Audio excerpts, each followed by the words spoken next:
जे मुंबईसाठी रवाना होत आहे, जे आरक्षण सरसकट आरक्षण सरकारने घ्यावे यासाठी सर्व मराठा आंदोलक मुंबईच्या दिशेने जात आहे। आज आपण मराठा आंदोलक दत्तवाडी लांबोरे यांच्यासोबत चर्चा करणार आहोत। हो, जे मराठा समाजाला सरसकट आरक्षण देण्यासाठी जो महाराष्ट्राचा सर्व मराठा समाज मुंबईच्या दिशेने जातो, काय सांगा?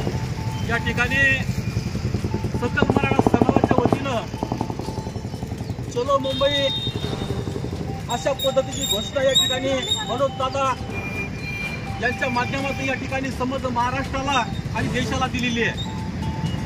मी मराठा आरक्षणाच्या संदर्भात एकच सांगेल की सरकार मायबाप आता मराठ्याचा अंत पाहू नका। ही लढाई ही मराठ्यांच्या गोरगरीब लेकरांसाठी आहे। हा संघर्ष हा त्यांच्या कल्याणासाठी आहे।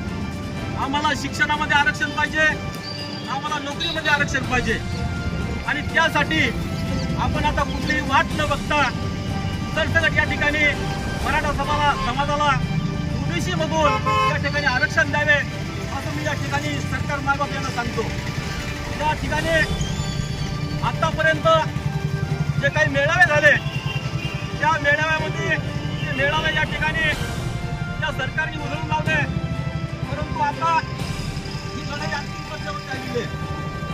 त्या ठिकाणी सर्व सकल मराठा समाजाच्या वतीनं मी आवाहन करतो की आता जो घरात बसला तो मराठा कसला, जो घरात बसला तो मराठा कसला, या पद्धतीने सगळ्यांनी कुठेही असा पण मुंबईत दिसा, कुठेही घुसा पण मुंबईत दिसा, या उक्तीप्रमाणे सर्व सकल मराठा समाजाला विनंती करतो।